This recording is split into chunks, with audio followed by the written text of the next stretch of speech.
যে আন্তর্জাতিকভাবে জুরিস্টদের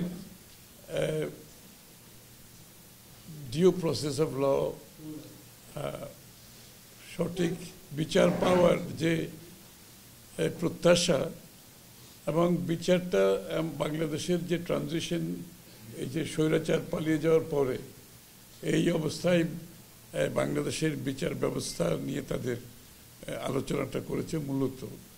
এবং যারা যারা পালিয়ে গেছে দেশ থেকে তাদের ব্যাপারে আলাপ হয়েছে, বিচার তাদেরকে কিভাবে বিচারের আওতায় আনা হয়।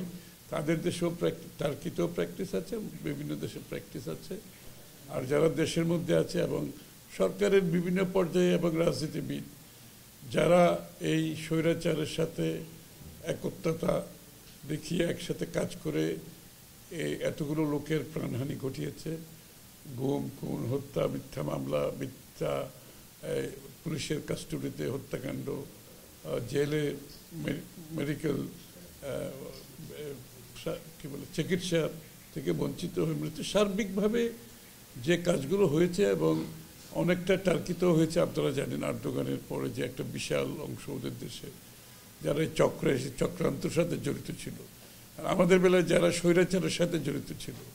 তো কিছু কিছু জায়গায় তো মিল আছে, ওখানে অনেক লোক পালিয়ে গেছে, ওখানে রাজনৈতিক নেতারা পালিয়েছে, সরকারি কর্মকর্তারা পালিয়েছে।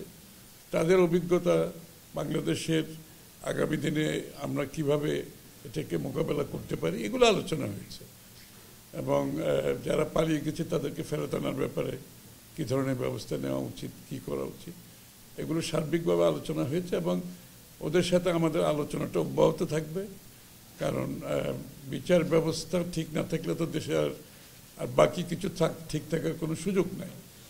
তো এই জন্য আমরা মনে করি বাংলাদেশের বিচার ব্যবস্থা বিগত দিনে যে ক্ষতি করেছে, সেখানে 4000 জজকে বরখাস্ত করা হয়েছে। 4000 জজকে, 12,000-এর মধ্যে 4000 জজকে বরখাস্ত করা হয়েছে, 1,25,000 কর্মকর্তাকে বরখাস্ত করা হয়েছে।